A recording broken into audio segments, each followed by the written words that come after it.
People of the reefing world, if you're looking for discussion about reef keeping topics, from foundational stuff all the way to the 30,000-foot view, laced with profanity, you've come to the right place. This is Reef Beef Podcast with Ben and Rich.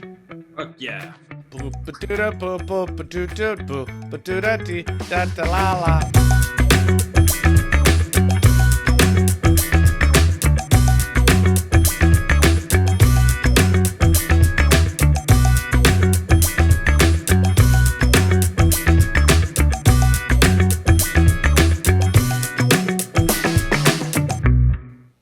Welcome to Reef Beef. My name is Rich. And my name is Ben. And on today's episode, we're going to talk about what's going on in our various reef keeping lives. We're going to beef a little bit, and we're going to do Ask Reef Beef questions. We're very excited about this episode. Here we go. Hey, Ben, what's going on? What's going on with your invisible flute? Okay, good. I'm glad you knew that was a flute, because like halfway through, I was like, what am I doing? What are you doing? How's your accounts going? Were you out at an account today? Very busy today. Four accounts. But no, today was productive, was good. It's funny. Sometimes you go and like, I just get, as a service provider, I get pissed when the tanks aren't doing, when I show up, and it's all about my immediate response when I see the tank, happy or damn, and we need to do this, we need to do that. I mean, so today was a day that everything was jiving for me. Oh, Nothing. great. Added a few corals to a couple tanks, one freshwater tank, 3 saltwater tanks. Everything was coming together. Excellent. Pretty pleased. Excellent. What about you? Things are good here. I almost had a salinity issue, but I caught it. I turned off my ATO so salinity would go up. And I did that thing where I said, yeah, I'll check on this in a couple of days. And then I noticed my salinity was going up, and I went downstairs and checked, and there was like 3 inches missing from evaporation. So I had to fix that. So that's good. Question. Yeah. This got me thinking from what you just said. What if you set just a timer for like 2 days on your phone? I really should do that. I'm gonna figure out how to do that. The other good thing is for me just to stick a Post-it note in the middle of my monitor that says, "Hey, ATO." Yeah. Yeah. So when people talk about the differences between a system that's run on a controller and one that's not, is you're just shifting around things. So instead of remembering to plug my ATO back in, I have to remember to go back into the Apex dashboard and turn it back on. I have one that will turn it off for 24 hours and turn it back on, a virtual outlet that I made for that. And maybe I should make one of those for 3 days. I should probably just do that. That's probably a good idea. Yeah, I mean, because I know I'm worse than you at that, because I'm like a bit ADD. But Yeah. so today I did the short version of it, because there's one reef tank where I have in his garage where we make water on site, but I was transferring water over with sort of a slow pump, but slow on purpose. And I just I used my phone and just set a 3-minute timer. And then when it went off, and I was like, because every time I don't do that, I always overflow. I mean, that would be a little bit of advice to beefers, to people watching. I mean, I would also think it would be pretty obvious is, little tasks like that. If you're doing something, set a timer just so you remember. Don't use your brain because you start talking or go make a sandwich. Yeah. And next thing you know, your garage is floating away. I'll have to check to see if you can do that for 3 days from now on an iPhone. When I worked at this Steinhardt, leaving valves open essentially is what you're talking about. Happens all the time because you get busy. And I made some tags that said on them, "I have a valve open. Ask me where." And I put them on every valve of my system. So it would go back there. Whenever I flipped it, I just put it on my hat or put it on my collar. And that worked really nice. And you'd be, and you'd still forget. And I'd walk back to the offices and somebody goes, "Where's your valve on?" I'm like, "Oh, thank you." And then I'd run back and turn it off. So they did exactly what I hoped they would do. So, yeah, that's a thing you need to do for yourself when you're at your own house working on your tank. Yeah. You have been listening to the Reef Beef Podcast. What follows next is a paid advertisement. Hey, Ben! Hey, Richard. I like saltwateraquarium.com. Do you like saltwateraquarium.com? I do very much. Why do you like saltwateraquarium.com? Well, they're a great resource for all your reefing needs, from chemicals to dry goods to everything in between. And it's all available online and on their new app. Check out their new app. It makes things much easier to order and to search through. So I'm told I have got a brand new phone, so I haven't had time yet to install the app, but I'm going to do that hopefully after we're done recording here. And saltwateraquarium.com's got everything I need. I pretty much have been shopping with them for a long time. And when I need any kind of reefing equipment, I always go there first.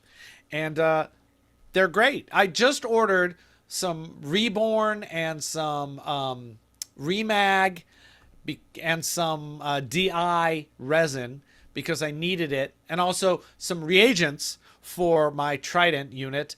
And I thought, oh boy, you know, this might take a week to get to me. That's fine. I'll be okay. And they've already shipped the next day. Do you know why? Why, Ben? Because they have 3 locations across the continental United States for which to get you your goods quickly. Oh, I like to have my goods get to me quickly. They've also got a great new thing that they've been doing with cleanup crews, and they're doing it all in-house rather than trans-shipping or drop-shipping from someone else. They've got their own stuff in-house. It's kept fishless, so you're not going to get diseases from it. And it's really nice quality. They're really nice big animals that they go and handpick for you, and they let you know when they're going to ship based on how the weather is doing around the world. What else, Ben? They have tons of articles, and they have an online forum that you can ask them about their equipment and stuff. Yeah, and if you have questions about reefing or their equipment or reefing in general, you can text them. I think that's pretty super awesome. They've been really good to us, and they're a great kind of mom and pop place, a big mom and pop place, but it's still a mom and pop place. So check them out, saltwateraquarium.com. Check the link down below. Check out their app. And tell them we sent you, because they've been really good to us and help make the show go. So thank you, saltwateraquarium.com. Thank you. That was a Reef Beef paid advertisement, and now back to the show. There was something else I thought of that was going on with my systems that I was going to tell you about. Calcium reactor. God damn it. Yet another calcium reactor story from me. But I feel like I'm okay with this because it has been many episodes since your last. Okay, well, let me tell it to you first, and then you can tell me if this changes your idea of calcium reactors. I noticed that the media was low in the calcium reactor. So I turned it all off, and I turned it on its side, and I rinsed it out, and I added new media to it, and then I closed it back up and put it back into operation. I promise you, your feed pump got clogged or something. No, that's it. That's all that happened. Okay, so no issues. No, I'm just being a dick. You are toying with my emotions. I am toying with your emotions. Yeah, it was just regular maintenance. It was really easy. Great. Yay. So it has your calcium reactor has not messed with you in quite a while. No, not since that final drilling a hole in that downspout in the lid. Seems to have really helped a lot. And my I hit this really sweet spot with adding the CO2, where it's really, there's no jagged spikes. It doesn't really turn off. It's just very lightly adding. I should get a picture of that. Would you say the Trident has helped you get to that point? I think the Trident has helped me get to it, but usually I'm looking for something like for it to jump like 0.4, you know, between 8.3 and 8.7. That kind of is where it's been. But what I'm talking about is the pH of the reactor itself. Usually that would jump, you know, it would turn off after a while because there'd be too much CO2. So it would go to, you know, tank pH, which is, you know, 8.2. Yeah. But it's been staying like 6.8, 6.9. And that's just everything being dialed in. You know, that's just luck. I don't know if that's gonna keep going or not. Yeah, don't expect it. I don't expect it. Other than that, I got a new fish, Bellis Angel. Oh yeah. Our friend Jess is breaking down a tank, and she had a Bellis, so I grabbed that and it went right into my tank and was out that same night. Dude, that's yeah, like a unicorn, not the Bellis Angel, but that in my experience, that's the best fish. The Bellis Angel? Well, no, it's the best fish to get when someone's had this fish that they fussed over for years in their own tank. Those are always the healthiest fish. Oh yeah, when she was like, I don't add fish that often, right? But she was like, I'm breaking down my tank, and I was like, what do you got? Because fish that I know have come from you, they're quarantined, they're acclimated, they're adjusted. Great fish. So I got this is Genicanthus, correct? Yes, and I got female, really pretty, and I got peacock mantis from her. And for those of you who are watching, that T. aster, that mimic anemone, has now climbed up on top of a rock where I can't see it very well. So, Can yay. you see it from the camera? No, it's on top of you. It's just unseeable right now. Even going to look at it, it's kind of unseeable the way these tanks are. These tanks are not made. The top ones you can't really see down very well, so I may have to move that. Unless you're or Matt. Yeah, or you stand on my ladder, which is right there, which no one can see. Oh, there was something else. I had cyano in these bottom two tanks. Oh yeah. So I turned off the lights for 3 days, and the cyano's gone. Never to return so far? I turned them on yesterday, so check with me next time we record.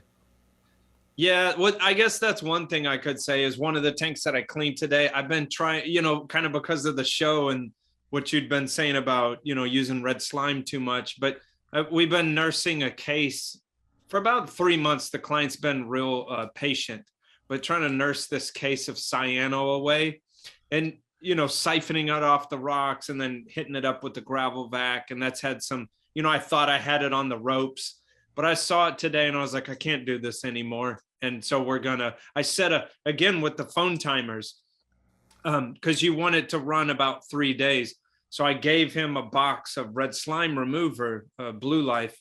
And so I made a timer on my phone that the Saturday before the Tuesday I'm going to be there, I'm going to call him and say, hey, put it in, take out the carbon, take out the poly filter, take off the skimmer head, turn the skimmer all the way down, put in, get a glass, put in 10 little spoons of this and put it in the tank. So then when I show up 3 days later, I can just wet skim it all out, which is what I usually do. Right on.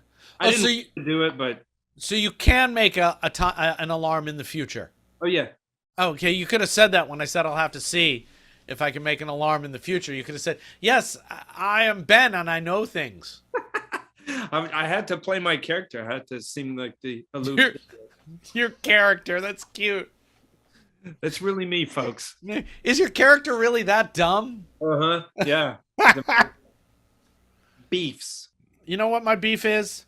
What is your beef? This may be part of the ongoing beef. My beef is people who oh my god, here we go. Think reef tanks can be set and forget. Oh, yeah. That just makes me it's not. You know what?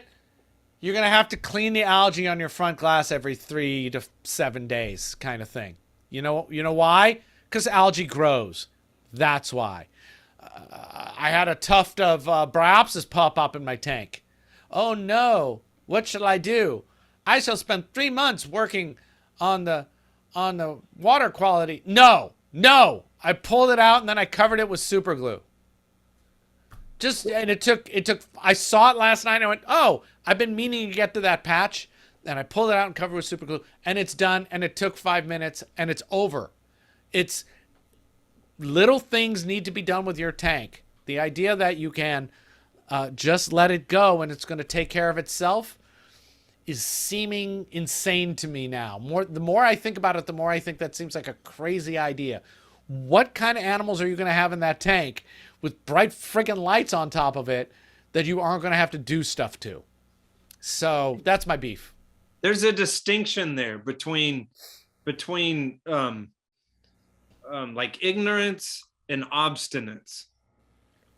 Like I could excuse a beginner because, like, again, my argument is like, well, yes, I'm learning, and you said that this thing was a problem. Hell, I didn't know, versus just, okay, someone that's been doing this for a long time and would call themselves an advanced reefer and just like, yeah, I have to clean my algae on the glass like every couple times a week. And it's like, that's, it happens. Yeah, how much would you spend on? And John, if you're listening, this is not about you. How much? How much money and effort would people spend on things that are supposed to stop algae from growing on your glass when it would take you literally 3 minutes to run the magnet over your stuff? Yeah, and I get it too. At the same time, I would love there to be if there was an algae robot magnet that worked, I would definitely use it. But things like that in the hobby are like different strokes for different folks. Like, I mean, I'm maintenance oriented. I wouldn't buy a robot. But let's not get ahead of it too. There isn't a decent robot glass cleaner, so we're fantasizing, and I think a lot of the times in the hobby we fantasize and then are confused when that's not real. Like, I just need a phosphate and nitrate checking device that is magical. So you don't really need it. Just check it. Oh, I think I've seen that. If people getting mad that Neptune hasn't come out with that yet on the Trident. My answer before we could do, continuous alkalinity monitoring and have that impact dosing of certain things, it was, no, test your alkalinity every couple days or every day. Just do it. You know what else you got to do? You got to feed your tank. I don't know what I think about auto feeders now. It's kind of interesting. I think they're a trap and they're also really useful. Because if you don't check them, you're in trouble. But we're getting away from my beef, which is there's stuff to be done. Just do it real quick.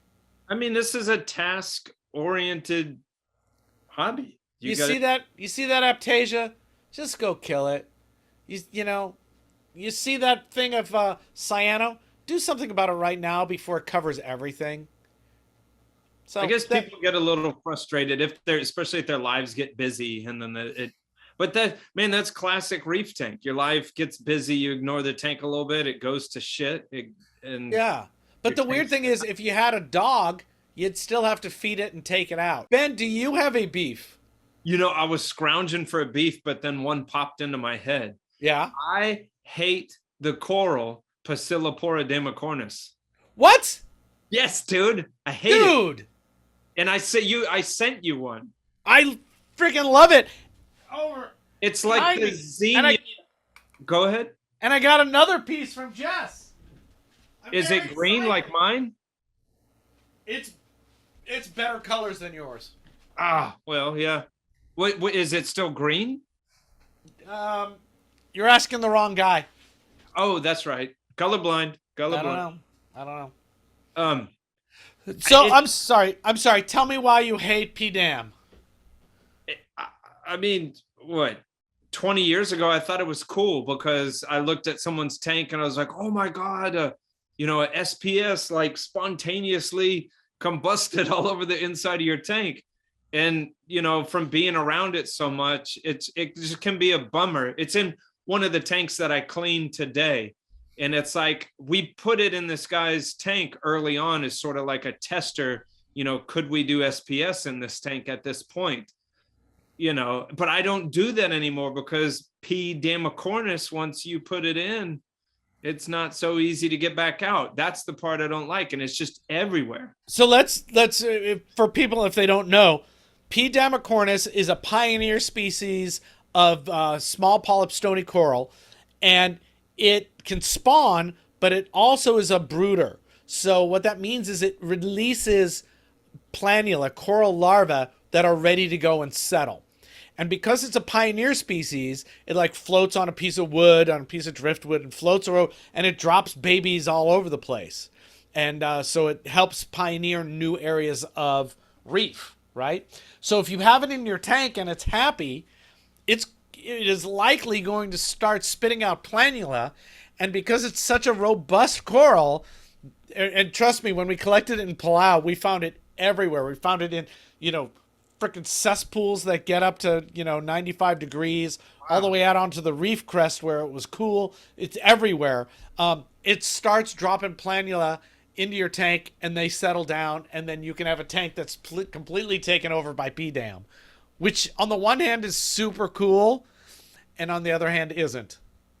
Well, the problem I have is like it's gotten close to the client's Pavona. And I think if I remember today, the Pavona is sort of beating it, but it's also near a green Bali Slimer, and it looks like it's defeating the Bali Slimer. You know what, though? Screw you. I know. I mean, that's what a reef's supposed to do. But not even that. We're going to tie my beef to your beef. You know what? If you got Passilipora or Passilipora and you found a little chunk of it that has settled out, pat yourself on the back about what a great reefer you are, because not only was that coral happy enough to spit out a baby, but that baby liked your tank enough that it settled down and started growing, and then fucking cover it with epoxy and kill it. So, is that what you do with your wife? You have a child and like, look, honey, we had a child. All right, let's cover it in saran wrap and throw it in the highway. I only have to talk about one child that I actually had. That's true. Super glue on your finger, meh, P-dam's gone. Scrape it off with a dental tool, P-dam's gone. Cover it with epoxy, P-dam's gone. You're in the tank and you're already killing Aptasia with some kind of juice, put that right on the baby P-dam and it's gone. It's just another thing. If you see it, take care of it. I've been lazy on this one, so it's literally all over the tank, and several of the heads are like this. And it's not hard to break with needle nose pliers, but from a maintenance aspect, it really brings it up being a pain in the ass, because he's not paying me to, spend an hour breaking his P dam. So just do a piece every time you get in there. Yeah. Collect them, send them to me. If you are a hobbyist who hasn't played with P-dam and tried to collect their larvae, you really should. I think we talked about it on a couple episodes. That information is easy. Go to the January of 2021 issue of Coral, and there's a bunch of discussion about baby corals and how to deal with it. Coral Magazine, and we talk about how to do P-dam. Or if enough people ask, I'll go over it yet again. But and then you have baby freaking corals that you can look at under a microscope and stuff, and that's really cool. You should do that. Hey, what other SBS do that? Brooders? Yeah. What's it called? Bird's Nest is a brooder. Really? Although I only know of one person who has said that they had settlement from Bird's Nest. So, and then I'd have to look. There's about 10 brooders. The other kind of famous brooder is Tubastria, but it's not SBS. Yeah. So there's some. They're pioneer species, and they kind of are just like the raccoon, the trash monkey of the coral world. But that doesn't mean they're not cool. And the two posses I have over there are pretty. One's pretty and one's different. And I got them because I want to do some planula work. So, like that, how we have P-dam and posse and. Yeah, man, we're hip to the skinny of the lingo of the streets. We know him personally. We got to call him these names. P-dammy. So P-dam is my beef. Damn you, P-dam. Okay, that was a good beef. Watch out. Incoming advertisement. Incoming advertisement. Daleks attack. Hey, Richard, man, we're always talking about captive bred this and that, but where's a good resource for that? There is a fantastic resource. Our new sponsor, Biota Aquariums, they have shocked the reef keeping world by making so many captive bred things available that weren't available before. They made mandarins are available all the time. Mm-hmm. Coral beauties all the time. They survive incredibly well. Yellow freaking tangs, which you can't get from the wild anymore right now, you can get captive bred from Biota. Started by Tom Bowling. They've now got 3 facilities that I know of.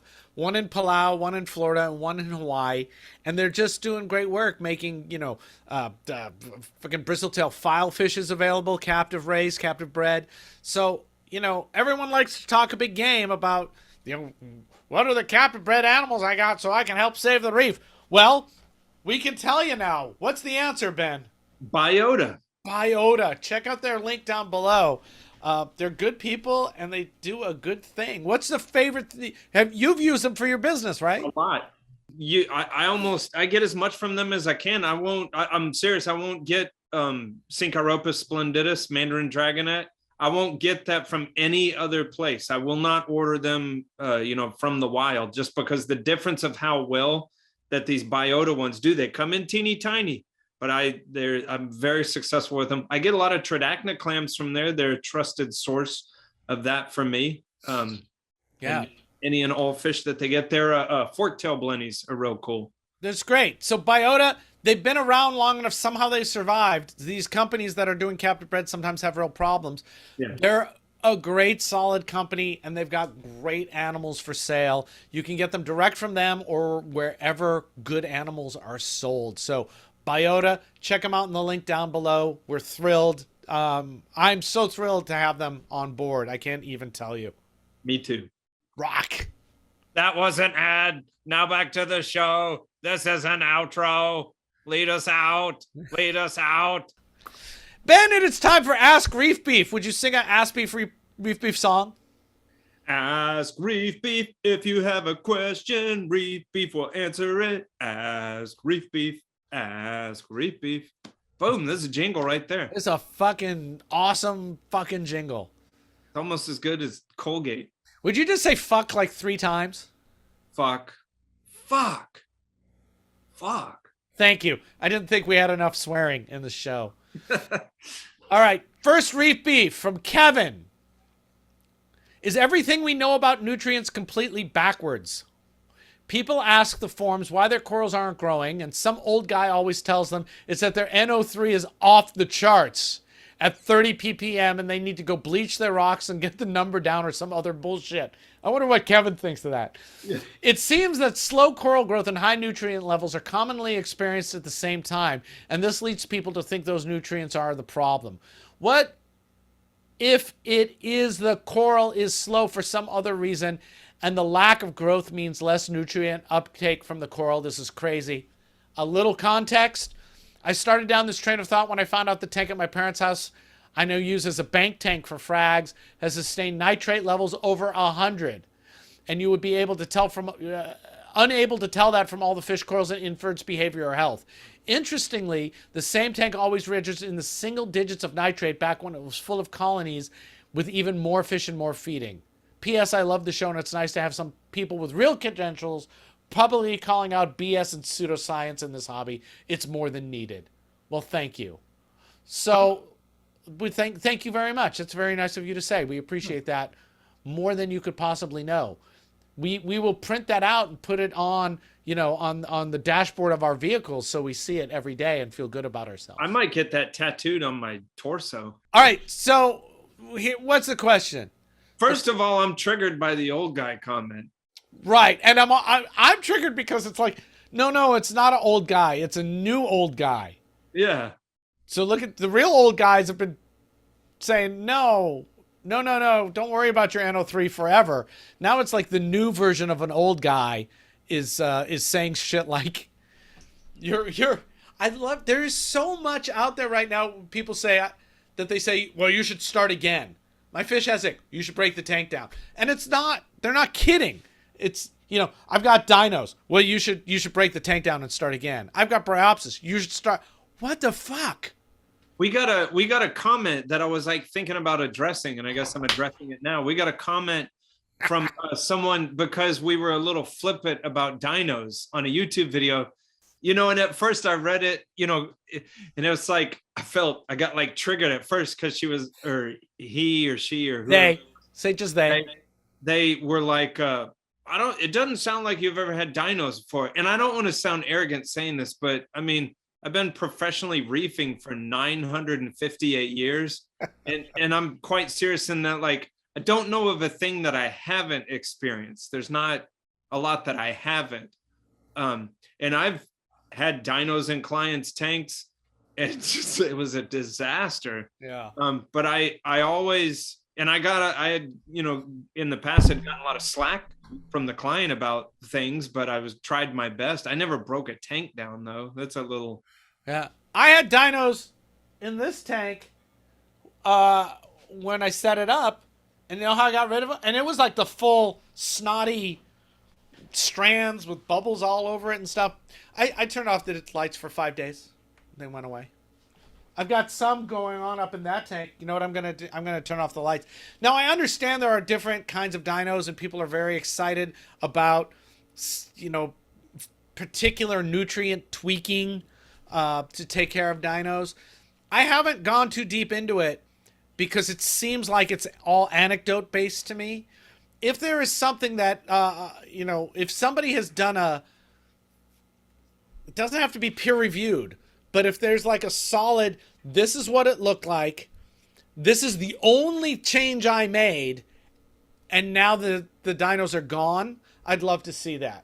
Or if there is really good data, that'd be great too.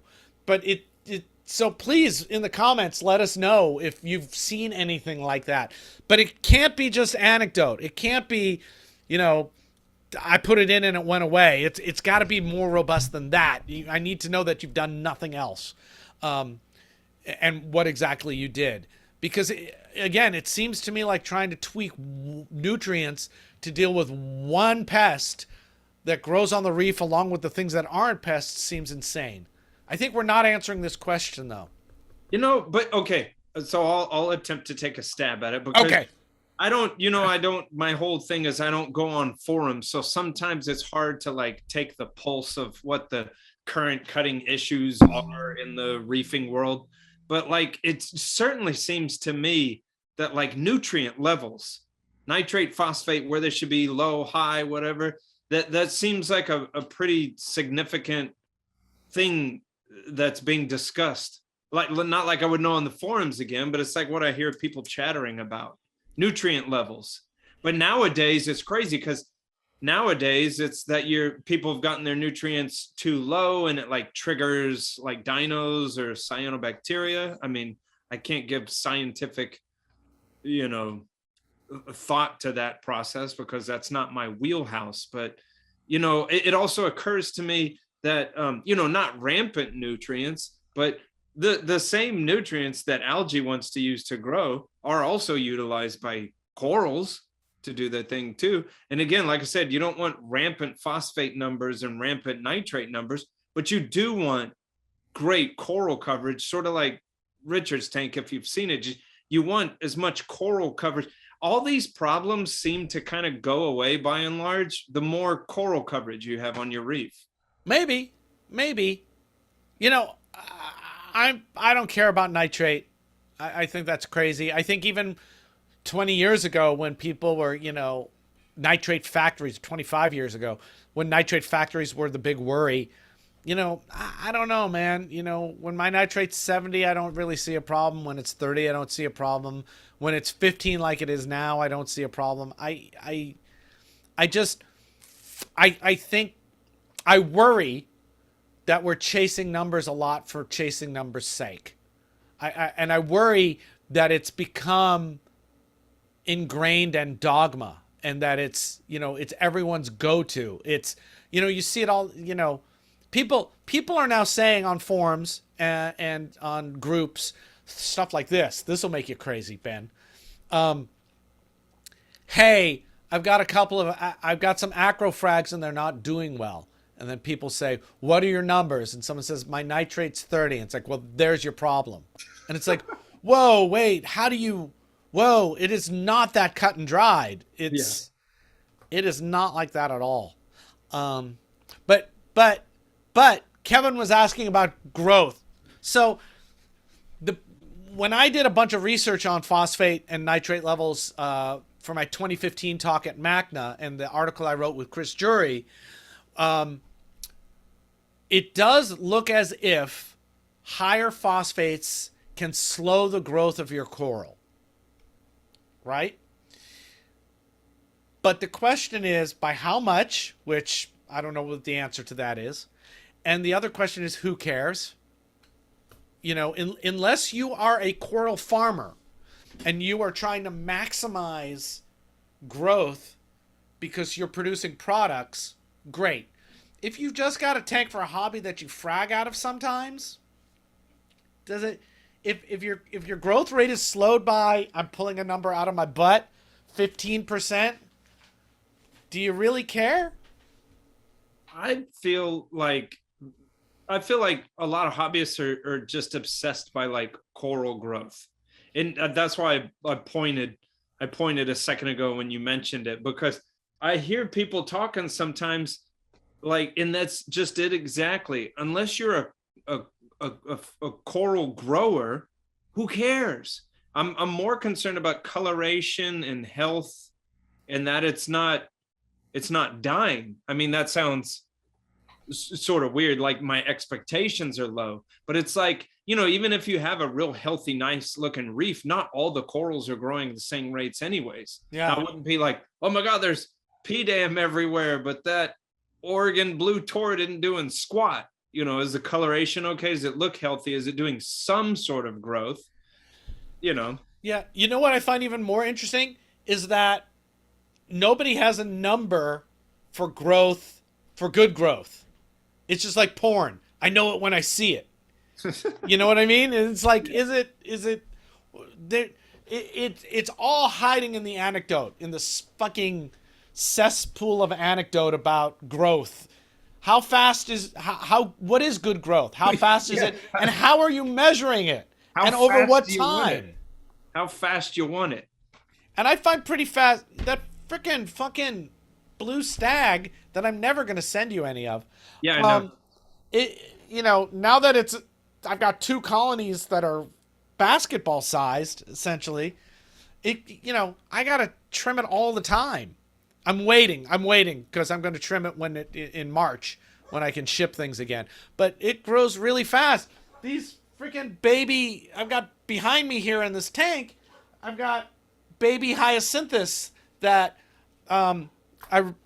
we spawned in 2019, and these were like some leftovers that was like 1 polyp left on a frag plug, and they've grown into, you know, 4 square centimeters, 5 square centimeters of coral in a year. Yeah, my phosphates and nitrates are high, so I don't know, man. I have no idea why people are so obsessed over it when they can't point to a reason why they should care. It's the same with ICP testing. You know, my cadmium is low. What does it even mean? What is there a problem in your tank? Yeah. You know, if you are making tweaks to your tank because you're chasing some chimera of perfect growth, I don't even know what that looks like, you know? Yeah, and I mean, even being inside that window of whatever your idea of perfect growth is, like, I mean, my question would be, is that what some people want out of the hobby? Because it does seem like people want to bang their heads against the wall out of the hobby. And I don't understand sometimes, because, you know, and this comment is going to seem flippant to some people, but I see a bunch of people worrying about crap that I've never worried about before. And I seem to have tanks that look great. I just see a bunch of people worried about stuff that I don't normally worry about. Yeah, well, people, you know, the hobby can be many things to different people. So if somebody really is excited about chasing numbers, more power to them. You know, if you're going to go after it in a way that is methodical so we can learn something from it, I think that's great. But knee-jerk reaction to 50 nitrates going, that's bad, you better change that. It's like, you better have a problem. What's your problem that you're trying to fix? Those people need to go become like baseball stat, like. Yeah, no, we've been talking a lot recently about the idea of, you know, the tank you never have to touch, you know, the Addy system and all that, or 80, however you want to pronounce his name. I don't know. I never met him. I'm fine with people chasing that. I'm totally fine with people chasing that. What I'm not fine with is that filtering through to newer hobbyists trying to make that same kind of leap. It's Yeah. like, don't just enjoy your tank more. Yeah. Okay. I think we answered his question. Yeah. Ads, ads, ads, ads, ads, ads, ads. Ben, Yes, sir. I like Reef Beef so much that I would like to throw money at you. How would I do that? reefbeefpodcast.com/membership. That's got ways to chuck some jingle your way. Yeah.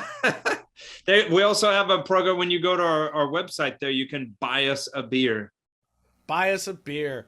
The reason I like the membership one though is because you can you like at the base level, $8 a month, you can ask us questions that we then answer on the show. I love that one. And the different memberships get you different things. We just had a meeting where we talked about some perks that might include glass, might include hand-blown glass. I don't know. If you think that would be interesting, put down below. I might be interested in becoming a member if I got Rich Ross made hand-blown glass. So, yeah, reefbeefpodcast.com/membership. You can also, share and like and subscribe. Those are always good. And those are the great ones. If you can share, that's really good. And you can then get your friends to subscribe. Get your grandma to subscribe to our channel. She doesn't even know what's going on. Just sign her up. We don't care if the subscriptions are vetted and good. We just want the numbers. We just want the money, baby. We just want the money. No, we have merch on there too. And we do have merch. And, we want to thank everybody who has supported us in however you have, whether you've bought us a beer or been a member or subscribed or shared us. Thank you so much. The show really only continues to happen now because Snowman produces things and because beefers are supporting us. So thank you. Thank you from the bottom of my beak to the tip of Ben's tree and to the top of Snowman's nose. We thank you guys. Mount Everest. Yeah. So like, subscribe, share, and go check out the membership options. And if you dig it, make it part of your daily ritual, your beef ritual. Everybody's got ads. Next question. Geraud asks us. Geraud. Here we go. This is a good question. In a recent episode, you were mentioning using amino acids. It came at a good moment since I was pondering stopping putting vitamins in the food I give to my NPS. It was something that was recommended to me during a frag swap. I'm using 5 drops per Q of food, of Calanus, of Brightwall's Coral VM, and then let it thaw like that till I had some tank water and spot feed it with my main water movement pump at 1%. Now, it feels like it falls under the my tank looks better with it level of evidence, of confidence. When looking at the product information, there's a list of everything it contains.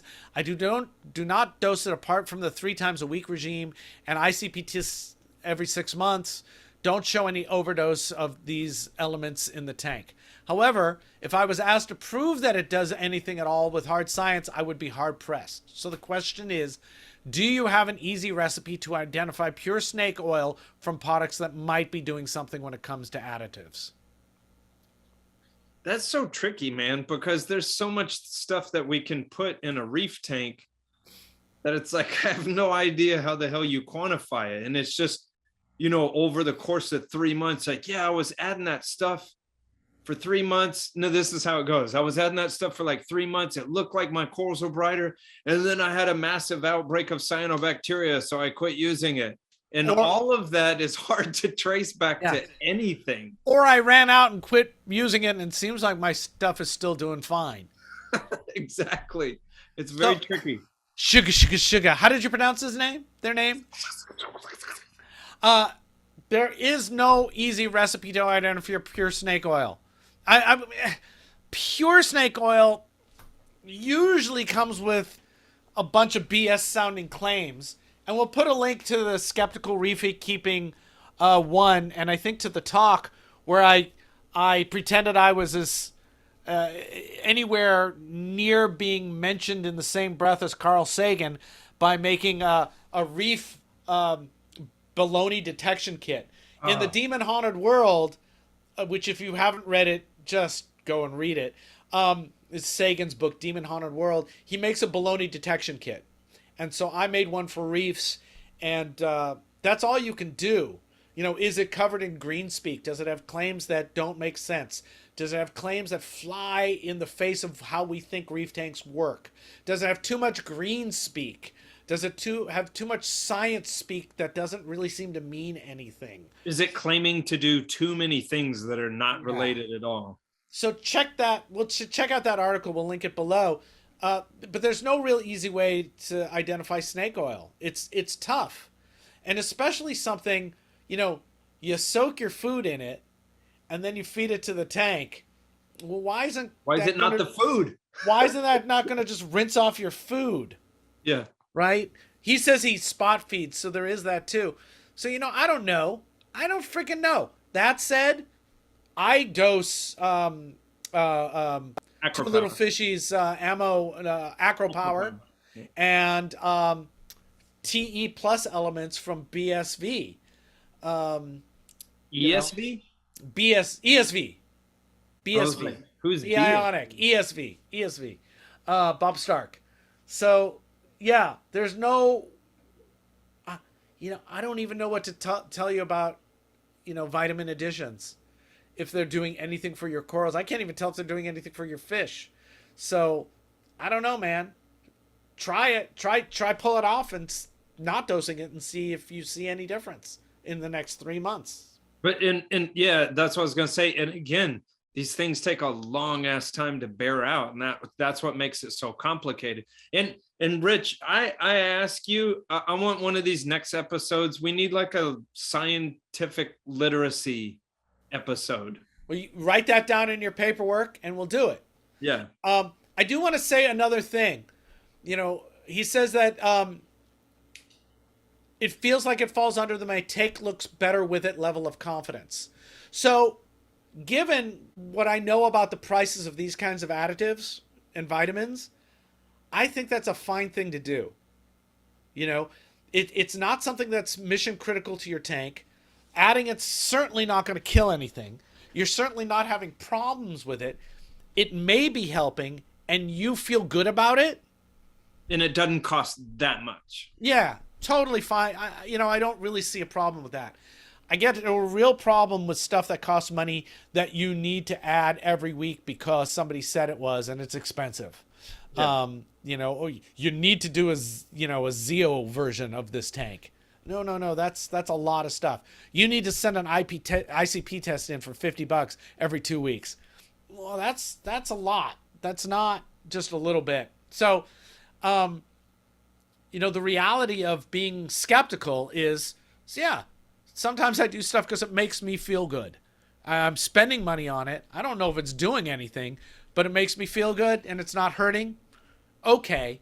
The problem again comes with newer reefers who don't have that process, who are adding the stuff because somebody told them it makes a difference and that they have to add it.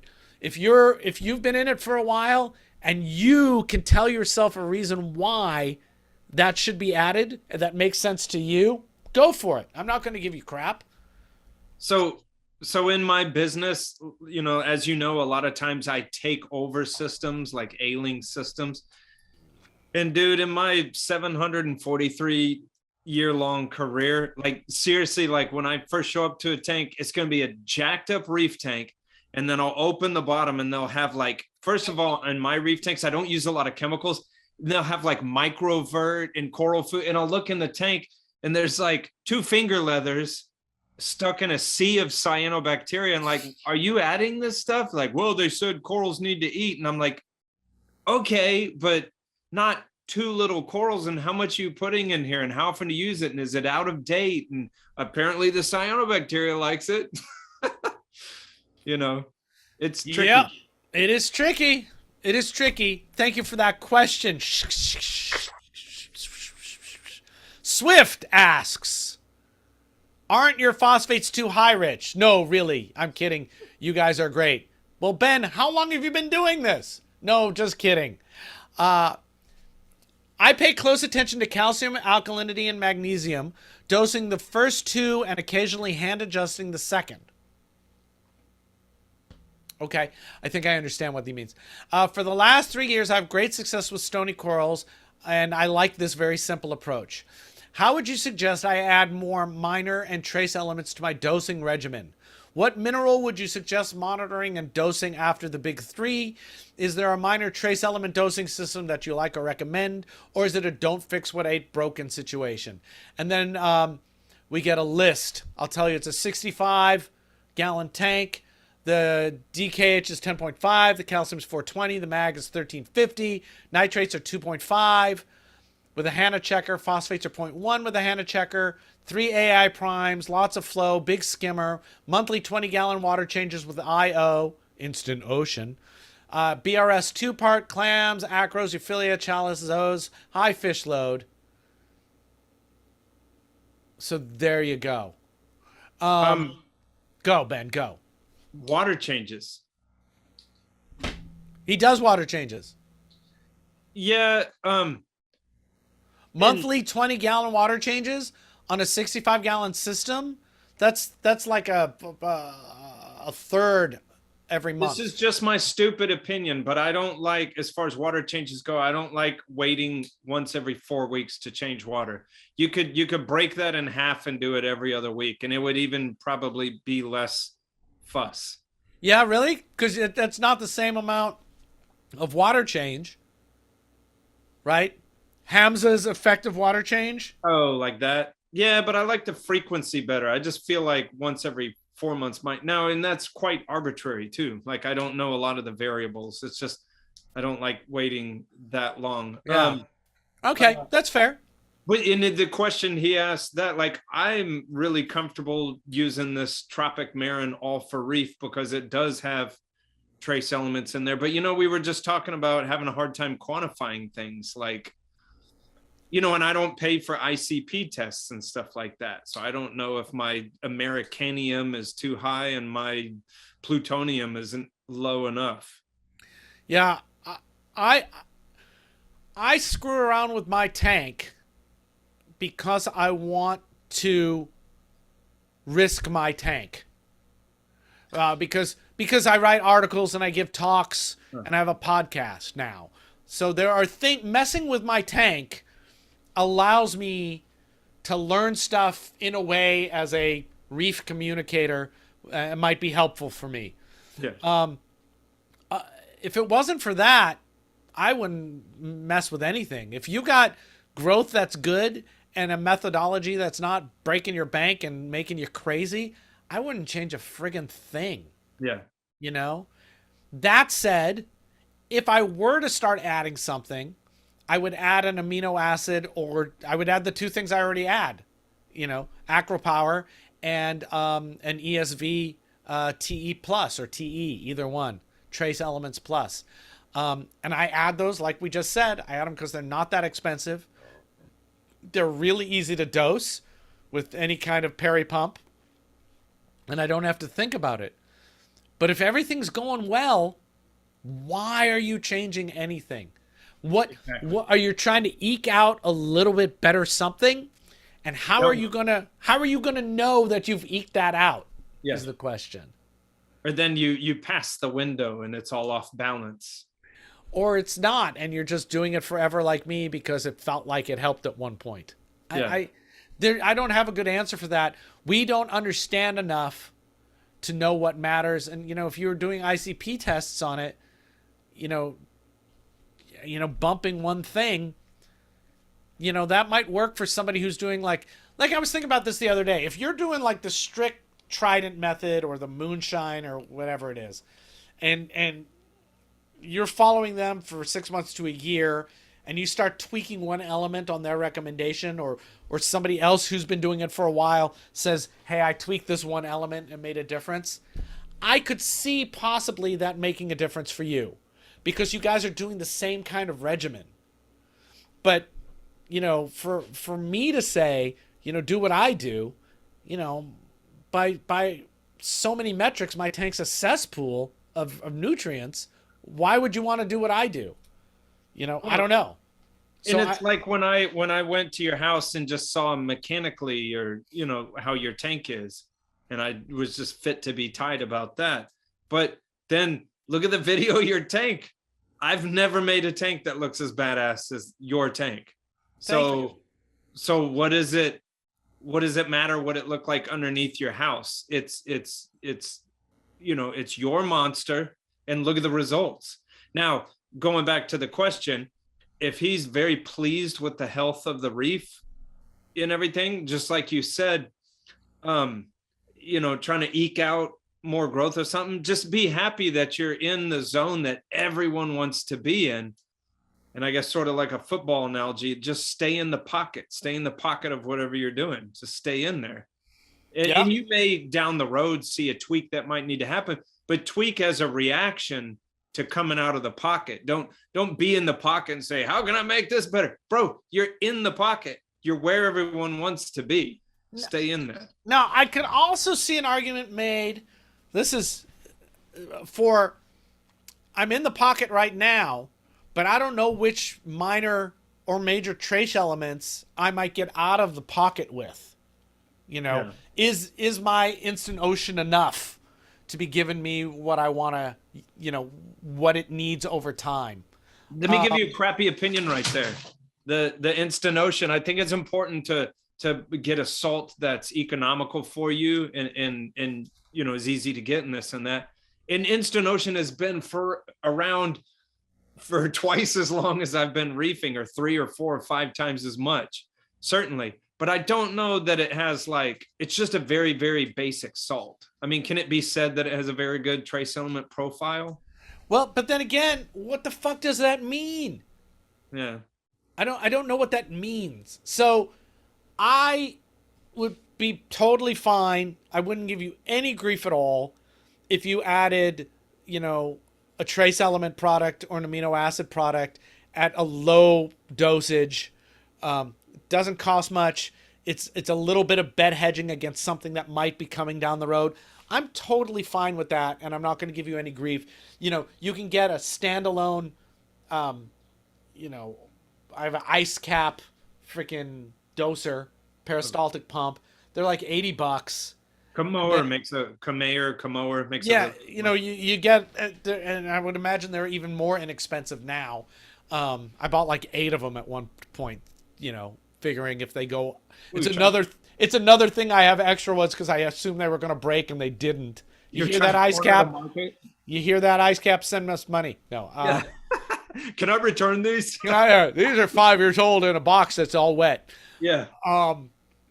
So yeah, I'm not going to give you any grief, and I think that's a perfectly reasoned way to address a potential problem that might come down the road.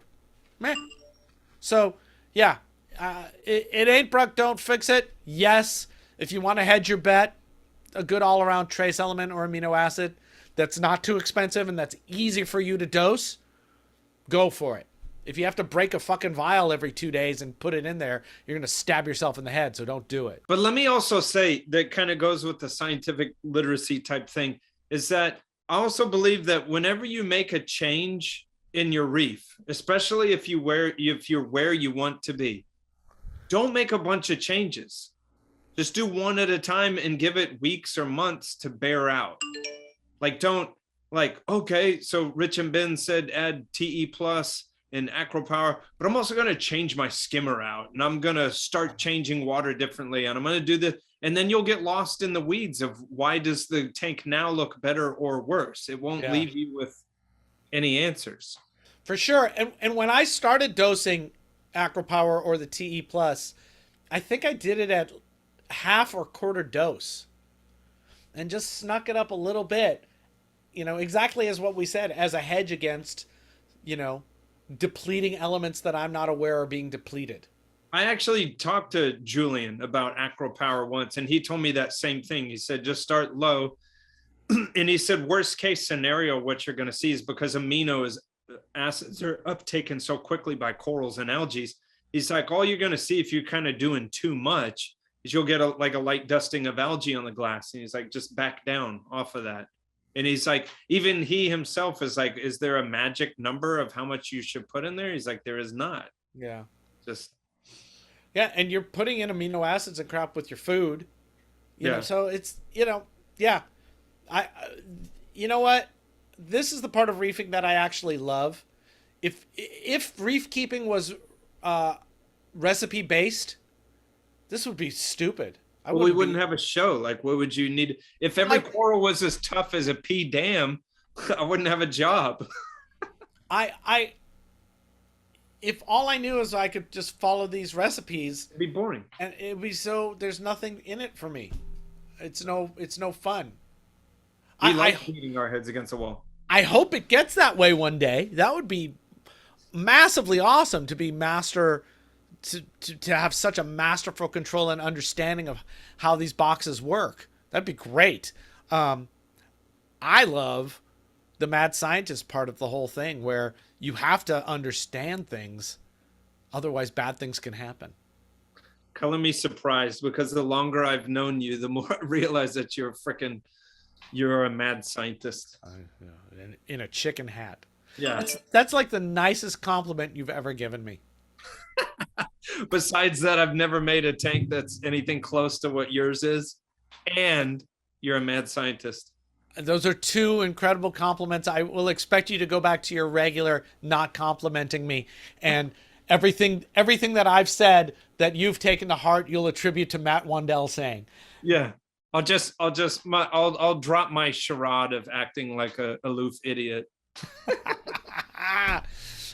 We want to thank saltwateraquarium.com and Biota for sponsoring this episode. And we'd like to thank all the members and all the people who have bought us beers who are not members. We totally appreciate you guys, however you're supporting the show, and however people are sharing and subscribing and all that kind of stuff, and leaving us reviews places, even if you just write, this show's Reef Beef sucks. Whatever you want, or Frog, I think is the one Ben said a while ago. They keep showing up. Thank you very much, and we'll see you next time. Thank you, Beefers.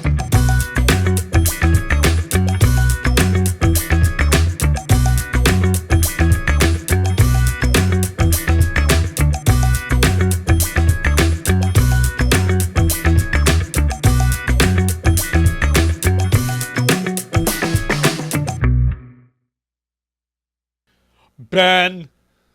Richard, Chicken Little. Ben. Dude,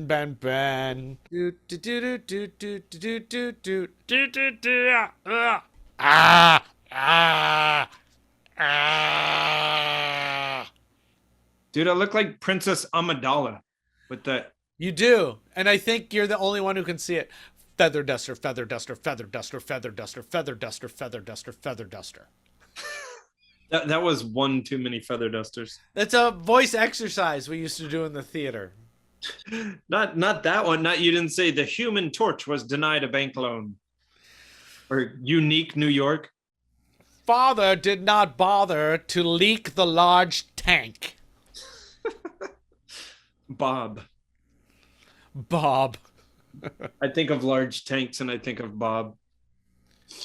Bob the water guy, Bob? Yep, driving all the way from Libya. He's great. He better not ever die. I'll be fucked. He's super old, bro. He's not super old. He looks like a mummy. He's like 60, 65. Oh. Why does he look like a mummy then?